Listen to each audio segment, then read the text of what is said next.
ভাই সাহেব, জি। ছেলে আপনারই মহল্লার, আর ছেলে বাবার অনেক বড় ব্যবসা। ছেলে নিজেও একটা বিশাল বড় চাকরি করে। তো ছেলের বাবার এত বড় ব্যবসা থাকতে ছেলে আবার চাকরি করে কেন? নিজের চেষ্টা। বাবার ব্যবসা তো সেই নিজেই পাবে, তার আগে সে একটু চেষ্টা করে দেখতে চাই আরো কিছু করা যায় কিনা। ভালো তো, ভালো চিন্তা ভাবনা। একটা জিনিস জানেন তো, যে বড় লোকরা সবসময় আরো কিভাবে অনেক বড় লোক হওয়া যায় সেই চেষ্টাই তো করে। ঘটক সাহেব, সবই বুঝলাম, কিন্তু বলছিলাম কি, এমন বড় পরিবারে আমার মেয়েটাকে ওরা মেনে নেবে তো? কি বলেন, নেবে নেবে না? ছেলে আপনার মেয়েকে পছন্দ করে, আর ছেলে বাবার তোমাকে পাঠিয়ে দিল। বলেন কি ঘটক সাহেব, ছেলে আমার মেয়েকে চেনে? চিনে না ভাই, ওরা তো একে অপরকে পছন্দ করে। এই ভাব ভালোবাসে আর কি, এ যুগের পোলাপান না। ঘটক সাহেব, ছেলে পক্ষের যদি আমাদের মেয়ে এবং সব কিছু দেখে পছন্দ হয়ে থাকে, তাহলে আমাদের পক্ষ থেকে আর কোনো আপত্তি নাই। আলহামদুলিল্লাহ। ঘটক সাহেব, আপনি আপনার মোবাইল নাম্বারটা একটু আমাকে দিয়ে যাবেন, আর ওই ছেলের একটা ছবি আমাকে দেন। ছবি? আচ্ছা, এটা দিচ্ছি। ছবি দেখেন।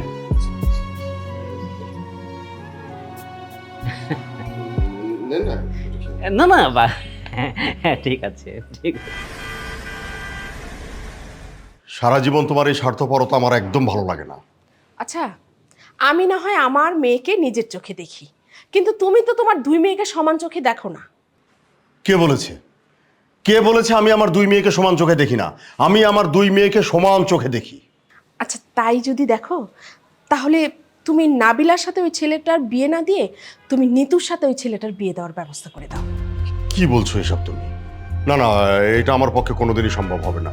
আরে ওরা দুজন দুজনকে পছন্দ করে, এমতো অবস্থায় আমি নাবিলাকে রেখে নিতুর সঙ্গে? না না না, এটা আমার পক্ষে কোনোভাবে সম্ভব হবে না। বুঝেছি, বুঝতে পেরেছি, তোমাকে দিয়ে কিচ্ছু হবে না, যা করার আমাকেই করতে হবে।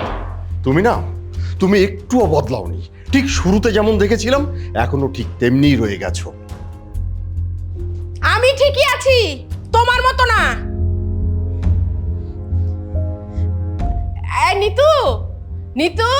জি মা, এদিকে একটু শুনে যা। তোমার আসতেছি, দাঁড়াও। কি হয়েছে মা? ডাকছো কেন? তোর জন্য না একটা খুব ভালো খবর আছে। কি খবর মা? এই যে এই ছবিটা দেখতো, দেখতো পছন্দ হয় কিনা? হ্যাঁ, খুব সুন্দর, কিন্তু কেউ? এই ছেলেটা না খুব ভালো, আর ভালো একটা চাকরি করে। আমি ভাবছি এই ছেলেটার সাথেই তোর বিয়ে দেব। কি যে বলো মা তুমি! কেন, তোর ছেলেটি পছন্দ হয়নি? কি বলো মা, আমার তো অনেক পছন্দ হয়েছে, কিন্তু আপুকে বিয়ে না দিয়ে তোমরা আমার বিয়ে দিয়ে দিবা? আরে আগে তোর বিয়েটা হোক, পরে তোর আপুর বিয়ে হয়ে যাবে, কোনো সমস্যা নেই। ঠিক আছে, তোমরা যেটা ভালো মনে করো। আমার ছেলেটা খুব পছন্দ হয়েছে। আচ্ছা, তোকে না আরও একটি কাজ করতে হবে। কাজ? কি কাজ?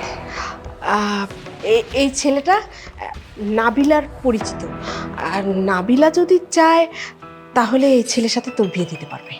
কিভাবে মা? তুই একটা কাজ করবি, আর তুই নাবিলাকে বলবি যে তুই এই ছেলেটিকে খুব পছন্দ করিস, বিয়ে করতে চাস, আর এই ছেলের সাথে যদি তোর বিয়ে না হয় তাহলে তুই আত্মহত্যা করবি।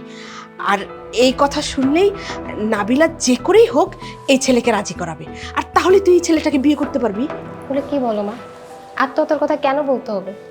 আমি যদি আপুকে বলি, আপু নিজেই এই ছেলের সাথে আমাকে বিয়ে দিতে চাইবে।